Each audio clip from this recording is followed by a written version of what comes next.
बिस्मिल्लाहिर्रहमानिर्रहीम। आज के लेक्चर नंबर 8 में हम देखेंगे मल्टीपल इनहेरिटेंस एग्जाम्पल से। लेक्चर नंबर 7 में सिर्फ मल्टीपल इनहेरिटेंस का मैंने आपको ओवरव्यू दिया था, उसको हमने प्रैक्टिकली करके नहीं देखा था। उसके बाद पॉलीमॉर्फिज्म पे चलेंगे और चलने से पहले हम ये देखेंगे कि हम ऑब्जेक्ट को पॉइंटर एक ऑब्जेक्ट को कैसे रेफर कर सकता है और एरे ऑफ पॉइंटर कैसे कर सकता है और पॉइंटर को हम इनहेरिटेंस के साथ कैसे यूज़ करते हैं। तो सबसे पहले हम चलते हैं और हम मल्टीपल इनहेरिटेंस से स्टार्ट करते हैं। मल्टीपल इनहेरिटेंस पे आ जाते तो क्लास ए नाम की सिंपल क्लास है जिसमें एक डाटा मेंबर डिक्लेयर है, एक इनपुट का मेंबर फंक्शन है और एक शो का मेंबर फंक्शन है। ठीक है, इसमें कोई ऐसी चीज़ नहीं है। मल्टीपल इनहेरिटेंस ये होता है कि आप एक क्लास बनाएं, आप दूसरी क्लास बनाएं, उन दोनों का आपस में कोई भी रिलेशन ना हो। ठीक है, कोई पेरेंट चाइल्ड का रिलेशन ना हो, बट जब क्लास नंबर 3 बने तो वो उन दोनों क्लासेस के पब्लिक पोर्शंस को या प्राइवेट पोर्शंस को या प्रोटेक्टेड पोर्शंस को एक्सेस करे। इस चीज़ को हम मल्टीपल इनहेरिटेंस बोलते हैं। अब आते हैं मैं क्लास बी बनाती हूँ। क्लास ए के बिहेवियर को ही मैं एज इट इज़ कॉपी कर देती हूँ क्योंकि दोबारा लिखने से कोई फ़ायदा नहीं है। और इसमें हम मेंबर डिक्लेयर कर देते हैं बी और इनपुट 1 इसका नाम रख देते हैं, शो 1 इसका नाम रख देते हैं और बी के लिए वैल्यू इनपुट ले लेते हैं, वैल्यू ऑफ बी इज़, और हम बी शो करा देते हैं। अब यही काम हमने क्लास नंबर सी में करना है, बट देखिए क्लास ए और बी का मैंने कोई आपस में रिलेशन नहीं शो किया। क्लास सी अब क्या क्या शेयर करेगी, पब्लिक ए का कॉमा पब्लिक बी का, ये सिंटैक्स है क्लास का। उसके बाद में इसमें भी एज इट इज़ इसके बिहेवियर में भी वही चीज़ कॉपी पेस्ट करूँगी। अब जब मैं कॉपी पेस्ट करूँगी यहाँ पे हमने एक डाटा मेंबर सी डिक्लेयर करना है, सी के लिए वैल्यू पूछनी है, सी में ही स्टोर करनी है, यहाँ पे बी में स्टोर करनी थी, और शो करनी है तो सी की ही शो करनी है। अब यहाँ पे हम एक टेक्निक करेंगे, हम ये करेंगे कि मैं जब फंक्शंस डाटा मेंबर फंक्शंस को कॉल करूँगी तो क्लास सी के मेंबर फंक्शन को कॉल करूँगी, इनपुट को, शो को। ठीक है, इनपुट 1 ने इनपुट 2 इसका नाम देते हैं और शो 2 को। अब इसका काम है कि ये मुझसे ए की वैल्यू भी पूछे, बी की भी पूछे। क्यों? क्योंकि इसमें ए और बी के पब्लिक पोर्शंस को मैं ले आई हूँ, तो वो लाने के लिए हमें एक और चीज़ करनी पड़ेगी। यहाँ पे पब्लिकली मुझे मेंबर फंक्शंस को भी इनहेरिट करना पड़ेगा, तो वो करने के लिए ए क्लास का नेम लिखेंगे हम। तो इनपुट फंक्शन, ये इनपुट फंक्शन था किसका, क्लास ए का। इसी तरीके से बी का इनपुट 1 वो भी कॉल करना है। इसका मतलब यह कि इनपुट में सिर्फ सी का इनपुट नहीं लिया जाए, ए का इनपुट भी पूछे, बी का इनपुट भी पूछे। एज इट इज काम मैंने शो में आके करना है कि ए की वैल्यू भी शो करो और बी की वैल्यू भी शो करो। ठीक है, अब ये चीज़ हम देखते हैं। तो ऑब्जेक्ट एज इट इज जैसे मैंने आपको बताया हमेशा लास्ट क्लास का बनेगा। अच्छा, एक चीज़ यहाँ पे मिस्टेक हो गई है, क्लास का नाम भी सी और वेरिएबल भी। क्लास में नाम रख देती हूँ इसका चाइल्ड रख देते। ठीक है, क्लास का नाम चाइल्ड रख दिया। अब चाइल्ड का हम ऑब्जेक्ट क्रिएट कर देते एफ, और एफ के साथ मैं क्या कॉल कर रही हूँ, सिर्फ और सिर्फ जो क्लास नंबर 3 यानी चाइल्ड में फंक्शन मेंबर फंक्शन बनाए, इनपुट 2 और शो 2। ठीक है, इनपुट 2 और शो 2 ये क्या काम करेगा। अब इनपुट 2 के अंदर हमने इनपुट और इनपुट 1 को भी कॉल किया हुआ है, शो 2 के अंदर हमने शो और शो 1 को भी कॉल किया हुआ, तो इसे ऑटोमेटिकली उन चीज़ों को फर्ज करके हमें दिखाना चाहिए। इस चीज़ को बोलते हैं मल्टीपल इनहेरिटेंस। अब आप देखें कहीं पे भी ए जब पूछा जा रहा है वो पूछा जा रहा है इनपुट के फंक्शन में, यहाँ पे सिर्फ इनपुट 2 कॉल है, इनपुट भी नहीं है, इनपुट 1 भी नहीं है, बट वो कॉल किए हुए हैं इनपुट 2 के अंदर। इसकी वैल्यू मैंने दे दी 1, बी की दे दी 2, सी की दे दी 3, तो 1 2 3 आपको शो कर रहा है। इस चीज़ को हम बोलते हैं पब्लिक इनहेरिटेंस। पब्लिक इनहेरिटेंस से आगे चलते हैं हम पॉलीमॉर्फिज्म। पॉलीमॉर्फिज्म में चल के सबसे पहला काम हम ये करेंगे कि पॉइंटर टू ऑब्जेक्ट, कि हम देखेंगे कि हम पॉइंटर्स को ऑब्जेक्ट को कैसे रेफर करा सकते हैं, यानी हम पॉइंटर कैसे यूज़ कर सकते हैं। इसके लिए मैं सिर्फ और सिर्फ एक क्लास रखूँगी, कोई बाकी 2 की 2 को डिलीट कर देते हैं यहाँ से, ये एक को रहने देते हैं, इसको भी हटा देते हैं इन चीज़ों को।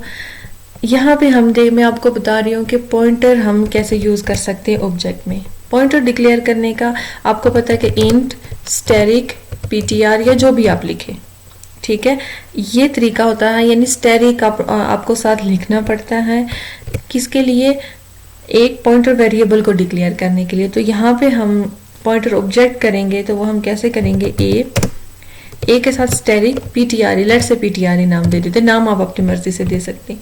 ये हो गया पॉइंटर। ये पॉइंटर अभी क्या हुआ, सिर्फ पॉइंटर टाइप का ऑब्जेक्ट क्रिएट हुआ। अब हमें इसे मेमोरी एलोकेट करनी है, तो वो मैं करूंगी ptr is equals to new के कीवर्ड से होगी, न्यू और क्लास नेम के ptr में क्या, न्यू का कीवर्ड ही मेमोरी में जाके इसके लिए मेमोरी एलोकेट करें। अब यहाँ से हम कॉल कैसे करते हैं, कॉल करने का तरीका आप देख लें, ptr आपने ये माइनस का साइन डालना अपने कीबोर्ड से और ग्रेटर देन, इसको बोलते हैं एक्सेस रेफरेंस ऑपरेटर। मैं इसको डायरेक्शन ऑपरेटर बोलती हूँ। ठीक है, हम डायरेक्शन ऑपरेटर से क्या करते हैं, इनपुट और ptr डायरेक्शन ऑपरेटर या रेफरेंस ऑपरेटर शो, दो चीजें हमने की। पॉइंटर टाइप का ऑब्जेक्ट क्रिएट किया, उस ऑब्जेक्ट को मेमोरी एलोकेट की और उस ऑब्जेक्ट को हमने पॉइंट कराए उससे दो फंक्शंस, एक का नाम है इनपुट और दूसरे का नाम है शो। एक हमसे ए की वैल्यू पूछेगा और दूसरा हमें ए की वैल्यू शो करेगा। ठीक है, ये क्या चीज हुई, ये हमने पॉइंटर्स को यूज किया अपने ऑब्जेक्ट्स को रेफर करने के लिए। ये चीज आपने ध्यान में रखनी है क्योंकि पॉलीमॉर्फिज्म में आगे चल के ये चीजें यूज होगी। अब हम लोग देखते हैं अपना कंसेप्ट नंबर 2, अरे ऑफ पॉइंटर टू ऑब्जेक्ट्स। देखिए, अरे का कंसेप्ट जहाँ पे भी आता है तो सिंपल सी बात है कि हमें एक तो साइज देना पड़ेगा, दूसरा ये हमें तब यूज करते हैं जब हमें एक काम को बार बार रिपीट करना हो। जैसे मैं यहाँ पे लेट से ये करती हूँ कि एंटर वैल्यू, ए नहीं कर रही हूँ, वैल्यू इज कर देते। ठीक है, मैं यहाँ पे ये चीज चाहती हूँ वैल्यू इज कि मुझसे 5 दफा वैल्यू पूछी जाए और मुझे 5 दफा वैल्यू शो कर दी जाए। ठीक है, जब मैं पॉइंटर डिक्लेयर करूंगी, पॉइंटर के साथ मैंने साइज दे देना है 5। ठीक है, ptr is equals to new A हमने कर दिया। अब ये जो इनपुट आउटपुट वाला काम है इसको मैं हटा देती हूँ और ज़रा यहाँ पे लूप यूज करेंगे। जब भी अरे का जिक्र आएगा तो अरे लूप के बगैर हो ही नहीं सकता। i less than 5, i plus plus, और इसके अंदर हम कर देते हैं, इसके अंदर क्या 5 दफा क्या पूछा जाए, इनपुट वाला फंक्शन। तो ptr को मैंने रेफर कर दिया इसके साथ। ठीक है, 5 दफा ये मेंबर फंक्शन चले और इसी को जब हमने आउटपुट करना है तो मैं इसी को कॉपी एंड पेस्ट करूंगी। और वो कौन सा फंक्शन है, वो है शो वाला आई थिंक। इसको हम रन कर देते हैं। अच्छा, ptr is equals to new A. ठीक है, ये इसलिए दे रहा है क्योंकि अब ये ptr सिर्फ एक ptr नहीं है। अब ptr हमारा क्या बन गया, i दे देती हूँ मैं, तो ptr अब कोई एक ptr नहीं है, उसने 5 दफा वर्क करना है।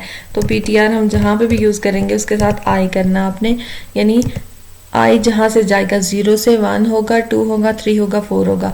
पहले मैं दे देती हूँ 1 2 3 4 5। ये किसकी वजह से पूछ रहा है, ये जो हमने ptr को 5 साइज दिया और ptr i की है। ptr जब i की, i पहले 0 था, उसने एक दफा पूछा, फिर i इंक्रीमेंट हुआ, 1 हुआ, फिर पूछा, फिर 2 हुआ, फिर पूछा, फिर 3 हुआ, फिर 4 हुआ, फिर 5 पे वो एग्जिट कर जाता है। और ऐसे ही उसने शो किया। ये हमने क्या किया, अरे ऑफ पॉइंटर को यूज किया हमने एक क्लास के अंदर। अब हम नेक्स्ट देखते हैं कि पॉइंटर एंड इनहेरिटेंस के पॉइंटर्स को आप इनहेरिटेंस में कैसे यूज कर सकते हैं।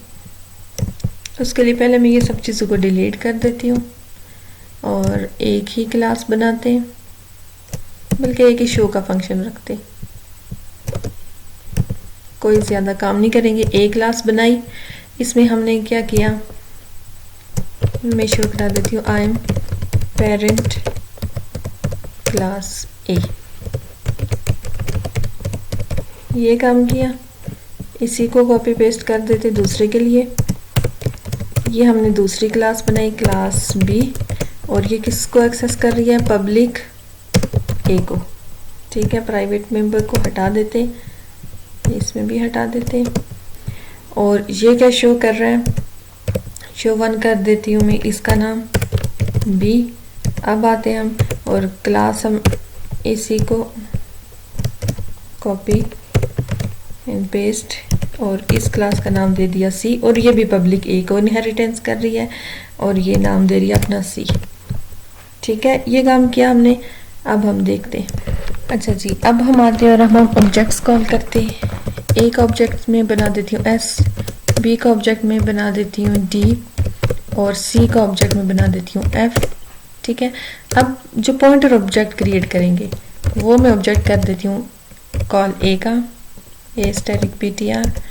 अब पीटीआर से मैं एक्सेस कर देती हूँ किसको, शो को। शो का फंक्शन है जो कहीं पे भी चेंज नहीं हुआ। देखिए शो में ही पेरेंट क्लास सी, शो में ही बी और शो में ही ए है। और जब हम इसको कॉल करेंगे तो ये क्या शो करेगा, ये हमें शो करेगा पेरेंट क्लास। ठीक है, जितनी दफा आप इसको कॉल करेंगे पेरेंट क्लास उसने शो किया। अब मैं आती हूँ और अब मैं एक काम करती हूँ, वो काम हम ये करते हैं, मैं पीटीआर को किसको असाइन कर देती हूँ, is equals to reference operator D. इसको मैंने किसको कॉल कर दिया, पीटीआर से मैंने क्या रेफर करा दिया, पीटीआर से मैंने रेफर करा दिया, उसमें मैंने एड्रेस डाल दिया डी का। डी क्या है, ऑब्जेक्ट है क्लास नंबर बी का। इसी चीज को मैं कॉपी पेस्ट कर देती हूँ और मैं इसमें क्लास नंबर सी का ऑब्जेक्ट पास कर देती हूँ, उसका एड्रेस पास किया जा रहा है। लेकिन जब हम इसे एग्जीक्यूट करेंगे तो ये आपको एक ही चीज शो करेगा, आई एम पेरेंट क्लास। क्यों, वो इस वजह से शो कर रहा है कि जब भी सिस्टम इसको कंपाइल करता है तो कंपाइलर ये चेक करता है कि आपका पॉइंटर किस नेचर का है। ठीक है, ये इनहेरिटेंस जो हमने शो किया वो ये शो किया कि इसमें पेरेंट क्लास सिर्फ एक है, बी और सी चाइल्ड क्लासेस है। आपने ऑब्जेक्ट कौन सी क्लास का क्रिएट किया, तो वो हमने पेरेंट क्लास का किया। इसलिए जो ही शो का फंक्शन कॉल होता है सबसे पहले क्लास ए में जाता है और उस शो के फंक्शन को एग्जीक्यूट करता है। इस कंसेप्ट को आपने माइंड में रखना है। ठीक है, उम्मीद है आपको ये अच्छे से समझ आ गई होगी। अभी अगर किसी किस्म का इशू है तो वो आप पूछ सकते हैं।